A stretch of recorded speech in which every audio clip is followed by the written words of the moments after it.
Welcome back to the Growing Band Director Podcast. This is episode number 180, and just recently we lost one of the greatest composers for band in our country, and that's the great Pierre LaPlante, who is a wonderful educator as well as composer. So I wanted to take a moment today and play some music for you of Pierre LaPlante's, and maybe you know some of his pieces and maybe you don't, but hopefully that you will learn a little bit more about his music. And one thing I love about it is he was very good at using American folk tunes, especially.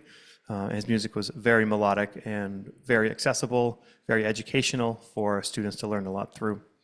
First piece we're going to listen to is called The Red River Valley. It's perhaps one of the best known and widely sung folk songs in America. Although we often associate this song with cowboys and a cowboy life, it did not have its origin in the Old West. For many years, it was believed this song was based on a composed song by James Kerrigan entitled In the Bright and Mohawk Valley, published in New York in 1896. The Canadian folklorist Edith Falk suggests that this folk tune has an even earlier history dating back to the 1860s, a time when the Canadian government was establishing the province of Manitoba. In 1869, the Canadians sent soldiers to put down rebellion of the Métis, the people of French and Indian blood, who had settled in the area and who were afraid of losing their lands. Canadian soldiers remained as an army of occupation, and many of the Métis fled south to the United States. The Canadian version of the song is a lament about, and perhaps written by, a Métis maiden in love with a British soldier leaving for his homeland. The title comes from the Red River that flows into Lake Winnipeg, not the Red River bordering Texas and Oklahoma. In many instances, the words of the Canadian version are similar to the familiar words. From this valley, they say you are going, I shall miss your blue eyes and sweet smile, do not hasten to bid me adieu. The gentle grace and simplicity of this tune has made it an enduring and much loved part of the North American folk song repertoire. And this arrangement is a wonderful piece by Pierre LaPlante. So enjoy The Red River Valley.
The next piece we're going to listen to is entitled Prospect. Prospect is a setting of the folk song of the same name, also known as the Seaman's Hymn. It is simple yet expressive. It builds slowly and steadily to a broad quasi-fanfare finish. The melody comes from the Southern Harmony and Musical Companion, published in 1835. It was one of the more popular shaped notes tune books in the 19th century America. Each of the four pitches had its own particular note head shape, making the music easier to read. The Southern Harmony is also the source of the hymn tunes Amazing Grace and Rock of Ages. Here is Prospect by Pierre LaPlante.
Our third piece is entitled Minka's Sleigh Ride on Old Russian Songs. Minka is an old Ukrainian Cossack folk song and has survived the test of time and even found favor with classical composers, the likes of Weber, Hummel, and Beethoven. Beethoven arranged many folk songs for voice, including Schon Minka, and is often referred to and wrote of a set of variations for flute and violin and piano. Freely translated, the few lines of this reads, "Lovely Minka, I must leave. Oh, don't you feel the anguish? On the mountain, on the groves, I call for you." The setting also includes a quote from another Russian song, "The Birch Tree," used by Tchaikovsky in his Fourth Symphony. This piece is ideal for a winter concert and playable by a second and third year band students. Here's Minka's Sleigh Ride.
Next piece we're going to listen to is one of my desert island pieces for band. This is American Riversongs. This marvelous work is a moving tribute to an earlier time when our rivers and our waterways were the lifelines of our growing nation. Featuring Down the River, Shenandoah, which is also known as Across the Wide Missouri, and a Glendy Burke, and a delightful Creole bambola tune. This piece is an inspiring program selection that will give an emotional, nostalgic, and touch to your program. This is one of those pieces in the grade 3 level that everybody gets the melody. There's so much to teach in here. You can work on this piece for a really long time. It comes together pretty quickly, but there's also a lot of depth to it, and it's just wonderful teaching material. Here is American Riversongs.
next piece is called All Ye Young Sailors. This is a piece that is really wonderful for a first piece in 6/8 for students. It is in the grade 1 level. Here's All Ye Young Sailors.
The next piece we're going to listen to is called A Walk in the Morning Sun. This is one of my favorite Pierre LaPlante pieces. It's just a lovely little piece. While growing up in Sturgeon Bay, Wisconsin in the 1950s, some of the first orchestral music Pierre LaPlante ever heard was written by Leroy Anderson. The town's radio station, WDOR, had a noon show that featured area news, community events, obituaries, and local gossip with a musical interlude sprinkled in. Although Leroy Anderson had been composing since the 1930s, this was the time when he was experiencing his greatest commercial success, and his orchestral miniatures were a staple on WDOR. Blue Tango, A Trumpeter's Lullaby, The Syncopated Clock, and of course Sleigh Ride are only a partial list of this master tunesmith's orchestral gems. This piece, A Walk in the Morning Sun, is a musical tip of the hat to Leroy Anderson's unique style and contribution to American music. Here is A Walk in the Morning Sun.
listen to two more pieces, and please keep in mind this is not an extensive list. This is not a cohesive list. This is just some pieces for you to listen to. In the Forest of the King is a suite of old French songs, originally entitled Trois chansons populaires, his three-movement suite of contrasting movements based on traditional French folk songs. Le Ferret, or The Ferret, is an old children's song that can be used as a circle game. The Laurel Grove, commonly known as, I can't pronounce that, sorry, has existed in many variations for hundreds of years and has appealed to both children and adults, but different levels of understanding and interpretation. This version was a very popular dance, popular during the 18th century. And let's see, dancing and playing children are depicted in the quotation of Mussorgsky's teasing chord from the third movement of pictures at an exhibition. And King Dagobert may have been medieval troubadours dirty poking fun at royalty. So these three movements are quite wonderful. We'll play you sections of them here. Trumpets and drums announce the arrival of King Dagobert and his entourage as they prepare for the hunt. Enjoy your adventure on the Forest of the King when you listen to it. And if you haven't played this before, take a look. It's awesome.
Again, thanks for listening. The loss of Pierre LaPlante is hitting a lot of us hard, and luckily we have his music to remember him by, and the contributions he's made to the band world are enormous. The final piece we're going to listen to is entitled Prairie Songs. Many of you may know this piece already. If you don't, you should definitely do it and listen to it. This is a grade 3.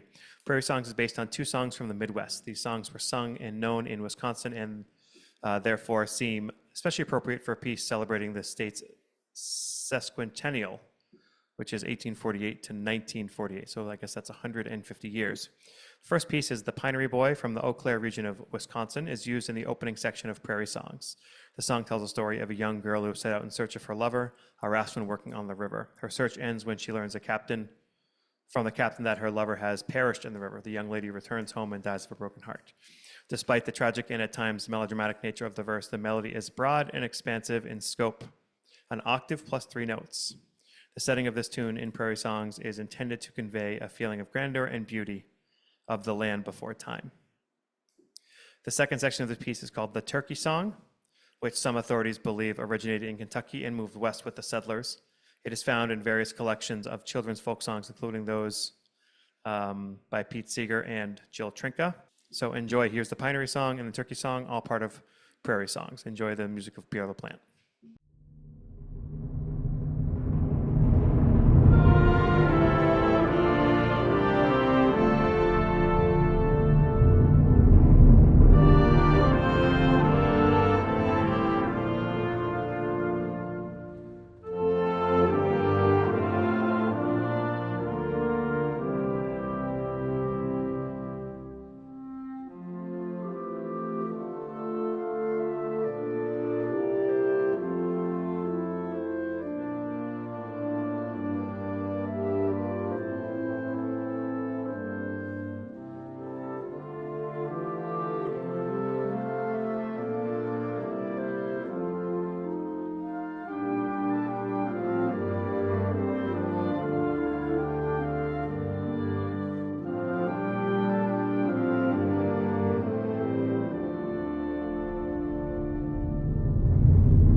We sincerely appreciate you taking your valuable time and listening to the Growing Band Director podcast. Your students are very lucky to have a band director like you.